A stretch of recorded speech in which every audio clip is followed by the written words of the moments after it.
Hello viewers, दृष्टि IAS के editorial analysis में आप सभी का स्वागत है। इस सेक्शन में हम अलग अलग न्यूज़पेपर्स और न्यूज पोर्टल से आपके लिए एडिटोरियल्स चुनते हैं, जिससे आपको भारत सहित विश्व में होने वाली अनेकों घटनाओं के बारे में विस्तार से जानकारी मिल सके। इस सेक्शन में हम सबसे पहले दिए गए एडिटोरियल को यूपीएससी सिलेबस के साथ लिंक करते हैं, उसके बाद कुछ इंपॉर्टेंट की पॉइंट्स और अंत में कुछ इंपॉर्टेंट कॉन्सेप्ट्स। डियर व्यूअर्स, हम आशा करते हैं कि दृष्टि आईएएस की तरफ से लिए गए इस इनिशिएटिव को आप काफी पसंद करेंगे और आपके सुझाव हमारे लिए अत्यंत महत्वपूर्ण हैं। तो कृपया कमेंट सेक्शन में अपने सुझाव जरूर रखें। तो चलिए बिना किसी देरी के शुरू करते हैं आज का एडिटोरियल एनालिसिस। प्रिय व्यूअर, यह वीडियो अंग्रेजी में भी उपलब्ध है। देखना चाहें तो आप हमारे इंग्लिश चैनल दृष्टि आईएएस इंग्लिश पर जाएं। आपकी सुविधा के लिए इस वीडियो के डिस्क्रिप्शन में इंग्लिश वीडियो का लिंक भी दिया गया है।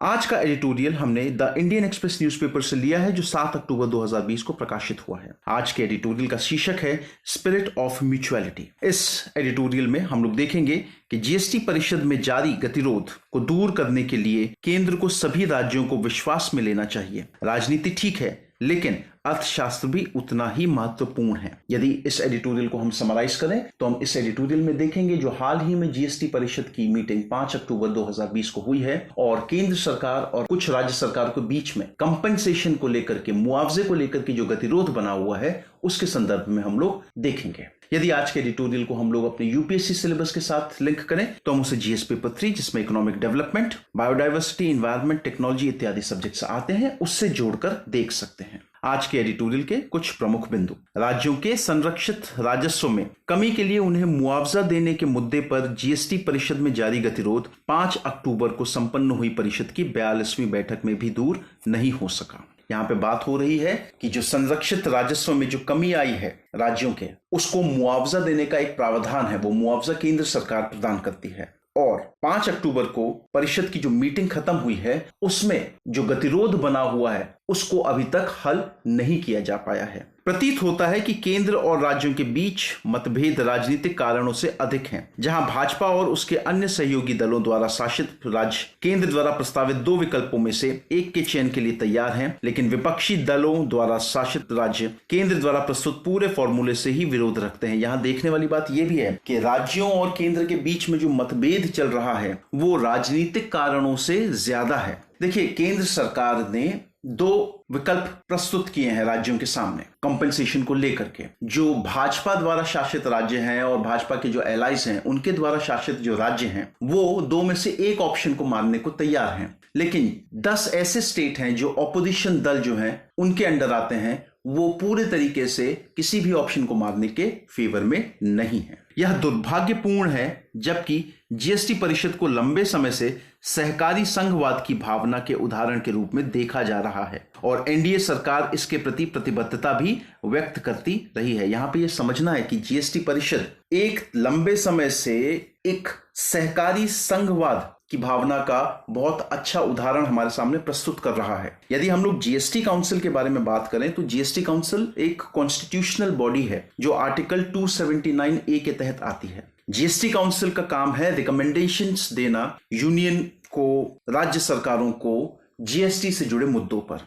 यदि हम लोग जीएसटी काउंसिल के इंट्रोडक्शन की बात करते हैं तो संविधान का जो 101वां अमेंडमेंट संशोधन एक्ट था 2016 का, उसके तहत इसको बनाया गया था। जीएसटी काउंसिल की जो अध्यक्ष होते हैं वो यूनियन फाइनेंस मिनिस्टर होते हैं। एक सबसे बड़ी बात जो यहां ध्यान देने वाली है वो ये कि जीएसटी काउंसिल का जो स्ट्रक्चर है वो एक फेडरल स्ट्रक्चर है। मतलब यहां पे राज्यों साथ ही साथ केंद्र को रिप्रेजेंटेशन देने की बात होती है। और हमेशा से हमें ये देखना है कि जीएसटी काउंसिल को सहकारी संघवाद का सबसे अच्छा उदाहरण के रूप में ही हमेशा से प्रस्तुत किया गया है जब से ये शुरू हुआ है। लेकिन राजस्व में कमी के मुआवजे के मुद्दे को लेकर बना हुआ गतिरोध यह संकेत दे रहा है कि परिषद के विचार विमर्श की प्रक्रिया, जो अब तक सर्वसम्मत निर्णय प्रक्रिया से काफी हद तक निर्देशित होती थी, अब समाप्त होती जा रही है। लेकिन अभी ये जो हम लोग राजस्व में कमी के कारण जो केंद्र सरकार मुआवजा देती है राज्य सरकारों को, अभी इसके बारे में हम लोग आगे पढ़ेंगे, जो मुआवजा देती है केंद्र सरकार,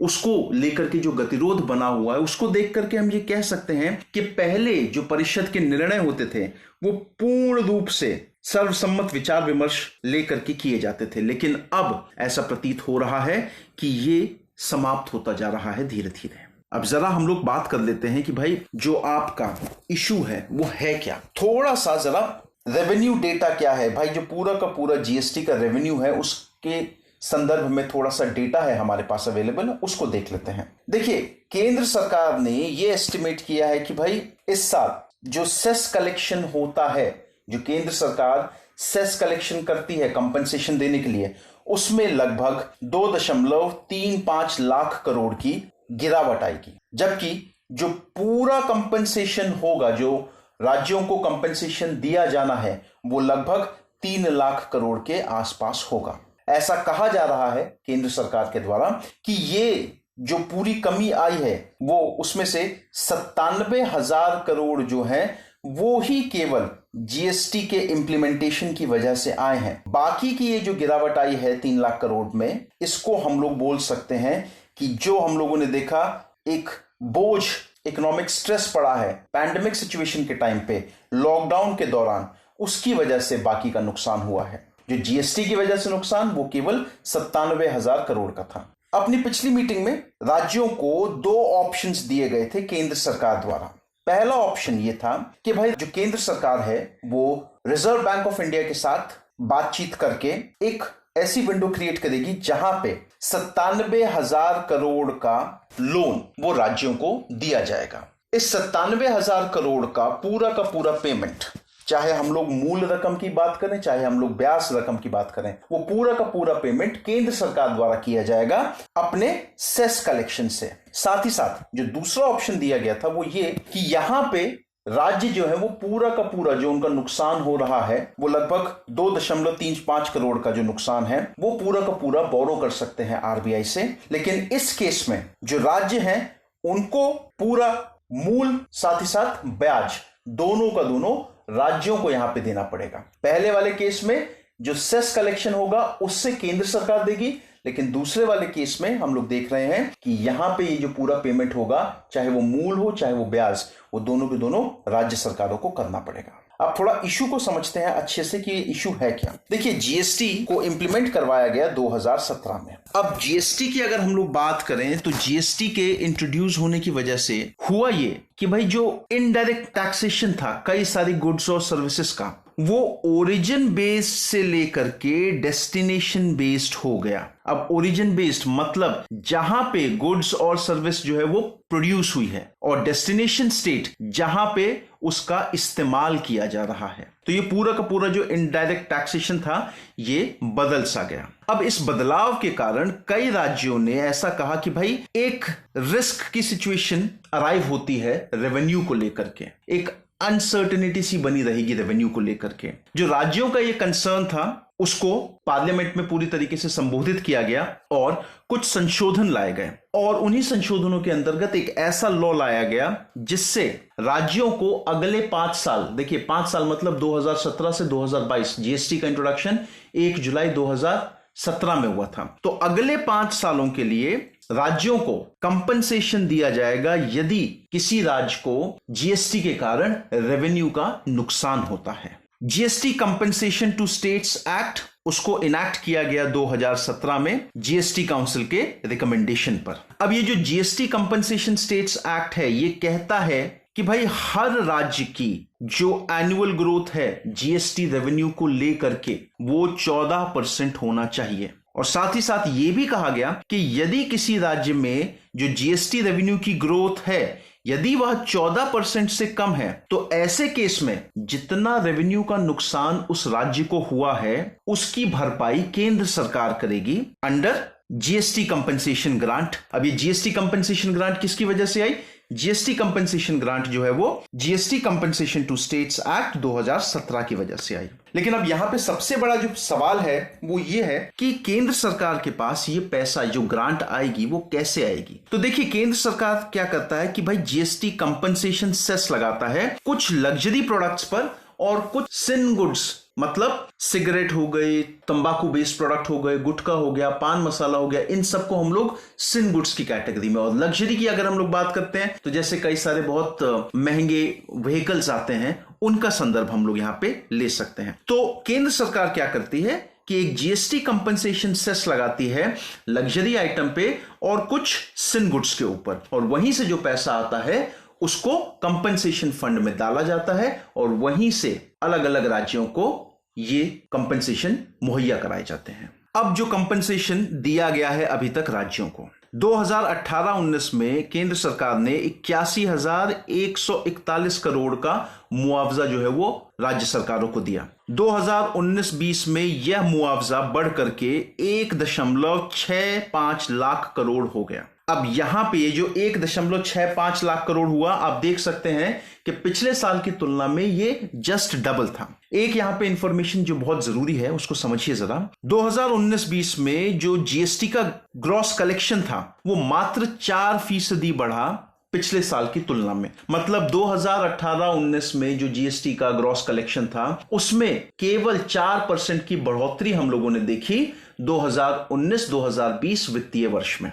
इसके बावजूद भी जो स्टेट्स थे वो 14% की जो जीएसटी रेवेन्यू की ग्रोथ रेट है वो अचीव कर पाए। किसकी वजह से? बिकॉज ऑफ कंपनसेशन जो केंद्र सरकार ने राज्य सरकारों को मुहैया करवाया। लेकिन यहां पे एक बात देखने की है, ये जो 1.65 करोड़ का जो कंपनसेशन केंद्र सरकार को करना था, इसको करने में केंद्र सरकार को थोड़ी सी देरी हुई। और आप ये समझ सकते हैं देरी कुछ इस हिसाब से थी कि इस 1,65,000 करोड़ में से 64,000 करोड़ इस वित्तीय वर्ष यानी कि 2020-2021 में केंद्र सरकार ने राज्य सरकारों को दिए हैं। अब आप एक चीज ये समझिए, यहां पे सबसे बड़ा जो प्रश्न हमारे सामने आता है वो ये कि भाई हुआ क्या, एकदम से मात्र 4% की ही हम लोगों ने ग्रोथ देखी जीएसटी रेवेन्यू में। उसके पीछे जो सबसे बड़ा कारण है वो ये आप कह सकते हैं कि 2019-20 में हम लोगों ने देखा कि एक तरीके का इकोनॉमिक स्लो डाउन हम लोगों ने ऑब्जर्व किया। अब उस इकोनॉमिक स्लो डाउन की वजह से जो नॉमिनल जीडीपी की जो ग्रोथ थी वो हमारी मात्र 7.2% रही, जबकि ऐसा अंदाजा लगाया गया था 2019-20 के बजट में कि जो जीडीपी ग्रोथ रेट है वो लगभग 12% रहेगी। ये देखिए एक डेटा आपके सामने यहां पे मैंने उपलब्ध करवाया है आपको। यहां पे 3 लाइंस हैं हमारे पास। पहली जो हरे रंग में है वो जीएसटी का रेवेन्यू ग्रोथ जो कि कहा गया है 14%। ओके, ये हमको अचीव करना है हर हाल में। केंद्र सरकार मुहैया करवाती है राज्य सरकारों के लिए ये ग्रोथ रेट। दूसरा जो जीडीपी ग्रोथ है, बजट के जो एस्टिमेट थे, नीले रंग में हम लोग ये लाइन देख सकते हैं, ये जीडीपी ग्रोथ बजट का एस्टिमेट दिया था। और जो तीसरा है जो पीले रंग में है, ये एक्चुअल जीडीपी जो आपकी रही उस ड्यूरेशन में। तो 17-18 में ये 11.1, 18-19 में मात्र 11% और 19-20 में मैंने जो आपको बताया मात्र 7.2%। ये आर्थिक स्लोडाउन जो हुआ उसके कारण हम लोगों ने इसको देखा। अब ये जो कंपनसेशन मैंने आपको बताया, ये जो कंपनसेशन 1,65,000 करोड़ का था जिसमें 64,000 करोड़ इस वित्तीय वर्ष में दिए गए, ये आखिरकार डिले हुआ क्यों? कारण है नंबर 1, केंद्र के पास कंपनसेशन देने के लिए जो फंड्स थे वो इनसफिशिएंट थे, पूरे नहीं थे। एक बहुत बड़ा कारण इसका आप इससे भी देख सकते हैं कि भाई 2019-20 में जो पैसेंजर व्हीकल्स की जो सेल थी उसमें हम लोगों ने 18% की गिरावट देखी। अब पैसेंजर व्हीकल्स लग्जरी आइटम्स के अंदर आते हैं और उन्हीं लग्जरी आइटम्स का एक हिस्सा हम लोग कंपनसेशन सेस के हिसाब से लेते हैं। अब क्योंकि 18% की गिरावट आई है पैसेंजर व्हीकल्स की सेल में, तो कहीं ना कहीं उसने अपना असर दिखाया कंपनसेशन सेस में भी। साथ ही साथ कई और भी ऐसे उत्पाद थे जिनमें हमने ये गिरावट देखी। सेस कलेक्शन का जो इंक्रीज हुआ वो मात्र 0.4% हुआ, जबकि जो कंपनसेशन की रिक्वायरमेंट थी वो 104% से बढ़ी। मतलब जो सेस कलेक्शन 18-19 में थे उसमें मात्र हम लोगों ने अगले वर्ष केवल और केवल 0.2% इतने की ही हम लोगों ने ग्रोथ देखी, जबकि जो राज्य सरकार थी उनको जो कंपनसेशन देना था उसमें हम लोगों ने 104% की उछाल देखी। मतलब यहां पे समझिए 18-19 में सरकार को केवल 81,141 करोड़ रुपए कंपनसेशन देने थे, जबकि 2019-20 में यही आंकड़ा बढ़कर के 1.65 लाख करोड़ का हो गया। अब क्योंकि इंक्रीज इतना ज्यादा था, इस वजह से हम लोगों ने देखा कि सरकार को यह कंपनसेशन देने में थोड़ा सा समय लग गया। यहां पे आप देख सकते हैं एक और डेटा मैंने आपको उपलब्ध करवाया है 17-18। यहां पे जो नीले कलर का आपका ये जो बार दिखाई दे रहा है, ये आपका सेस कलेक्शन है, और पीले कलर का जो कंपनसेशन राज्यों का रिक्वायरमेंट रही है। तो पहले वर्ष में आप देख सकते हैं सेस कलेक्शन ज्यादा थी, दूसरे वर्ष में भी सेस कलेक्शन ज्यादा थी, लेकिन तीसरे वर्ष में आप देखिए कंपनसेशन ज्यादा हो गया, लेकिन सेस कलेक्शन जो थी वो कम रह गई। बात करते हैं एक और मुद्दे की जो हमें बहुत जरूर से समझना है कि ये जो इशू है जीएसटी रेवेन्यू का केंद्र और राज्यों के बीच में, उसके बारे में थोड़ी सी जानकारी और प्राप्त कर लें। देखिए, अभी तक जो जीएसटी परिषद की जो मीटिंग हुई है, दोनों राज्य और केंद्र सरकार एक आम सहमति पे उस पे नहीं आ पाए हैं। 10 ऑपोजिशन रूल्ड स्टेट्स, जिसमें वेस्ट बंगाल और केरला भी आते हैं, उन्होंने केंद्र सरकार द्वारा दिए गए दोनों बोरोइंग के ऑप्शन उनको पूरे तरीके से इनकार कर दिया है, वो इसको नहीं मानेंगे। मैंने 2 ऑप्शंस आपको बताए थे। पहला ऑप्शन था कि भाई 97,000 करोड़ का बोरोइंग कर लेते हैं आरबीआई से। 97,000 करोड़ का ही क्यों? क्योंकि सरकार ने यह बोला कि भाई जीएसटी के इंप्लीमेंटेशन की वजह से जो गिरावट आई है वो मात्र 97,000 करोड़ की है। बाकी का जो आप देख सकते हैं गिरावट, वो कोरोना और जो लॉकडाउन सिचुएशन रही उसकी वजह से रहा है। दूसरा, ये जो राज्य हैं जो ऑपोजिशन रूल्ड स्टेट्स हैं, इनका कहना यह है कि भाई अकॉर्डिंग टू जो GST compensation to states act 2017 है, उसके अंतर्गत ये कहा गया है कि राज्यों को कंपनसेशन मुहैया कराने की पूरी और पूरी जिम्मेदारी सिर्फ केंद्र सरकार की है, इसलिए राज्य किसी भी तरीके का कोई भी बोरोइंग नहीं करेंगे।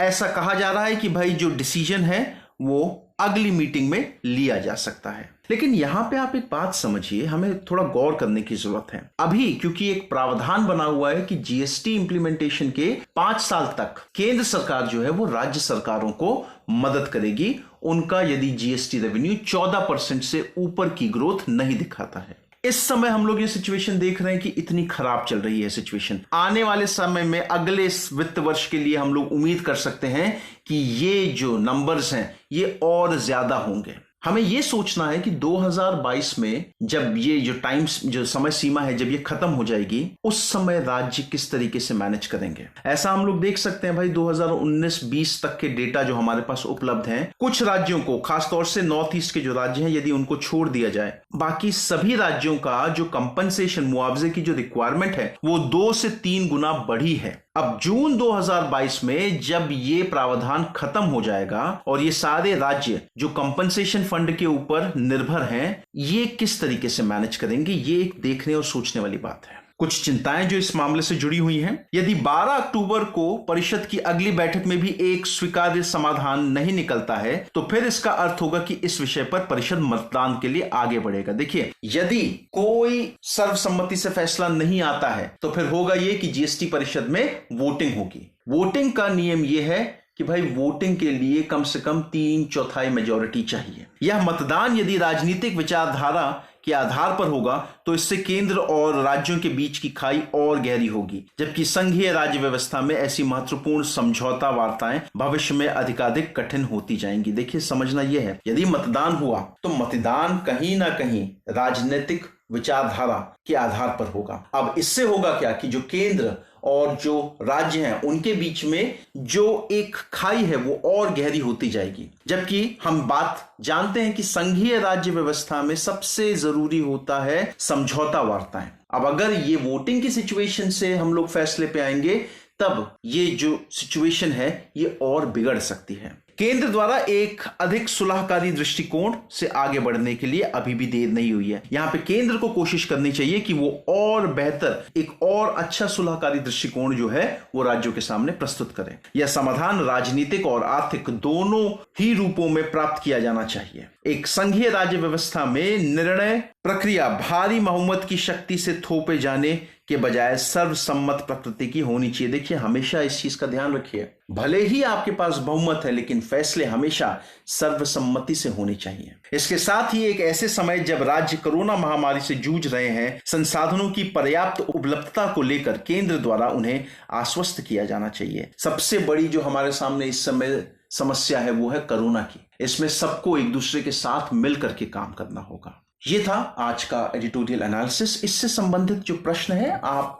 देख सकते हैं कि जैसे सवाल जो पूछा जा सकता है वो यह पूछा जा सकता है कि जीएसटी काउंसिल क्या है, जीएसटी क्या है, या फिर आप ये भी कह सकते हैं कि जीएसटी काउंसिल किस तरह से जो राज्यों और केंद्र के बीच में जो एक रिलेशनशिप है उसको किस तरीके से और बेहतर बनाता है। तो ये था हमारा आज का एडिटोरियल एनालिसिस। आई होप आप सभी को एडिटोरियल एनालिसिस बहुत पसंद आया हो।